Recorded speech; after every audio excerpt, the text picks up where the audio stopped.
Hi, I'm Jeremy Faust, editor-in-chief of MedPage today. And today we're going to be talking about what I think everyone is thinking about, which is the Omicron variant. I wrote about this in my newsletter over on Bulletin, which is called Inside Medicine, in a piece that I call the Omicron Paradox. In this article, I go through why this strange paradox seems to occur, which is that it's milder and yet it is so much more contagious, but that contagiousness is overwhelming things.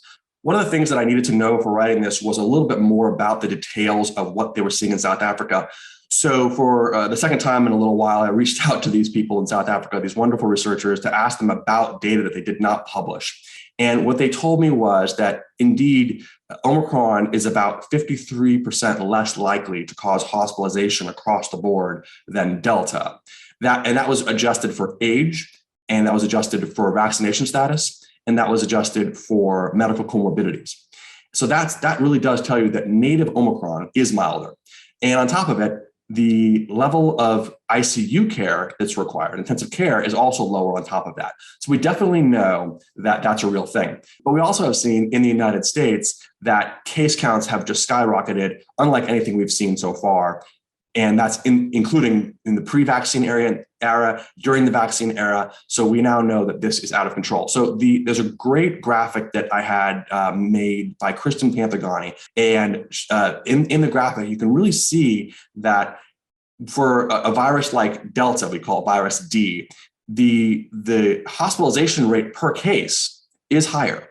So you might have a hospitalization rate of 10%. So 10% of the cases you detect are going to the hospital. It could be lower than that because you don't detect all the cases, but of the ones you detect, 10% are going to the hospital.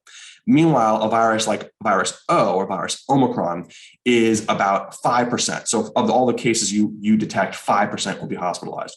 Well, you'd think that virus D is worse because it hospitalizes twice as many. But as we show, if the virus D and virus O are differently contagious, in other words, virus O is much more contagious, twice as contagious, then only a few replication cycles later, you see that actually the piling on of hospitalizations from virus O absolutely dwarfs virus D. And that's precisely what we're beginning to see. If you look at data from the United States, we are now seeing hospitalizations at record highs, despite the fact that it's a vaccinated population. Why? Because Omicron finds everybody, but it highlights the unprotected. It puts a big old arrow on them for us in the medical field to see, because they show up in our emergency departments, in our hospitals, in our clinics, looking sick. So that's why this has happened. And what we don't know is the pace of case growth going to leapfrog the fact that it's a milder disease? And another thing that I wrote about in this piece, and the Omicron Paradox piece, is this concept of how Omicron, on one hand, has given us a little bit of a buffer zone, but on the other hand, has made it so that we spent that buffer zone, if you will. There's a graph in the piece, and I look at Florida, but we can do this for a lot of states. A lot of states look like this. And what it shows is the blue line is showing the number of cases that have to happen in Florida per day in order that a week or two down the road, the hospital beds will be full. And we do that with a model that I wrote with Bill Hanage and with Benji Renton. And that model is what we call a circuit breaker model. And the idea is that 20 days ago to 10 days ago, you had a certain number of cases. That caused a certain number of hospitalizations. In the last 10 days, the new cases would replace those old ones. So those ones start to cycle out from the previous cycle, the new ones replace it. If those numbers are equal, you won't have an increase in hospitalizations. You'll have 100 were in and 100 come in, but 100 left, so you're kind of equal. You're a steady state.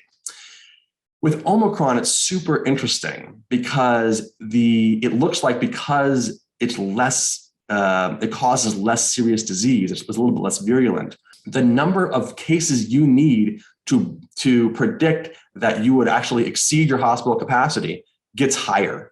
And that's what this graph shows. You can see in December, in late December, this blue line skyrockets. This means, hey, because Omicron's milder, we actually could tolerate more cases. And you can see that the yellow line, the average number of cases per day, absolutely did rise. But because Omicron was milder, we got away with it. And we weren't actually filling up our hospital beds to a place where the capacity was not at risk. But at the end of this graph is where I get the butterflies and I get a little nervous because I see that the cases have now caught up. So any sort of money in the bank we had, we spent. And so we're seeing that. And when this happens, if this happens for a number of days, we project that hospital beds will be full. And that is obviously a problem because we can no longer provide the life-saving care for anything, whether it's a heart attack, appendicitis that needs to go to the OR, or a flare-up of emphysema. I mean, there's always things we know we could treat, we know we could save, but if there aren't enough hospital beds, there aren't enough doctors, nurses, other providers, we are not going to be able to give that care. I think that one thing we all should agree on is that if we can keep the hospitals safe, we should. And the idea of a circuit breaker is that when we reach that moment when in a particular location, that cases exceed what hospitals will be able to take care of, it's worth putting the brakes on in order to achieve that. A circuit breaker model can tolerate an increase in cases. We don't say, oh, we can't have increases in cases. We say, you can have an increase in cases. That's unfortunate. We don't love it, but we can tolerate that for safety of the hospitals, but not past a certain point. The goal of these little circuit breaker ideas is that we ask people to make changes for a very brief period of time in exchange for saying the off-ramp is actually soon. Like we can go back to normal life quicker than say out this long, prolonged shutdowns and lockdowns, which nobody has any appetite for. And some people would resist outright. So we advocate for a nimble approach, for a local approach. It's not a one size fits all, it's brief.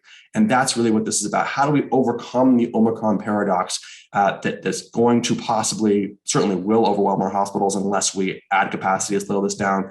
It's small but focused action that we can all take and feel good about. So I think we want some wins, and we're tired of just watching our efforts feel like they're wasted.